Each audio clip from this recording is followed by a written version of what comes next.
আলহামদুলিল্লাহ হাতে পেয়ে গেলাম ব্যক্তি জীবনের দ্বিতীয় পাসপোর্ট। আমি যখন প্রথম পাসপোর্টটা করেছিলাম 2017 সালে, তখন বাচ্চা একটা ছেলে ছিলাম, মুখে কোনো দাড়ি ছিল না। আর সেই পাসপোর্টটায় এন্টার হয়েছিলাম 60টা দেশে। এখন দেখা যাক এই পাসপোর্টে 10 বছরের মেয়াদে, জানি না এর পরবর্তীতে পাসপোর্ট করার হায়াতটা আল্লাহ দিবে কিনা, জানি না আরও 10 বছর বাঁচতে পারি কিনা। আর যদি বেঁচে থাকি ইনশাল্লাহ ইচ্ছা আছে স্বপ্নের সেই দেশগুলো ঘুরবো এই পাসপোর্টটা হাতে নিয়ে ইনশাল্লাহ।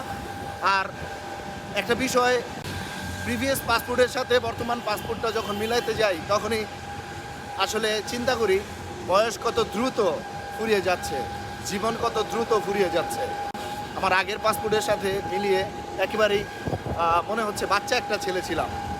তো ইনশাল্লাহ অনেক ইচ্ছা আছে এই পাসপোর্টটা নিয়ে বিভিন্ন দেশ ভ্রমণ করার। আল্লাহ পাক যেন ইচ্ছাগুলো পূরণ করে। আর যারাই নতুন পাসপোর্ট বানাচ্ছেন সবার জন্যই শুভকামনা, আপনার স্বপ্নগুলো পূরণ হোক। এই পাসপোর্ট দিয়ে আপনি যেই স্বপ্নে আগাতে চান সেই স্বপ্ন আপনার সেই গন্তব্য স্থানে আপনি পৌঁছে যান ইনশাল্লাহ।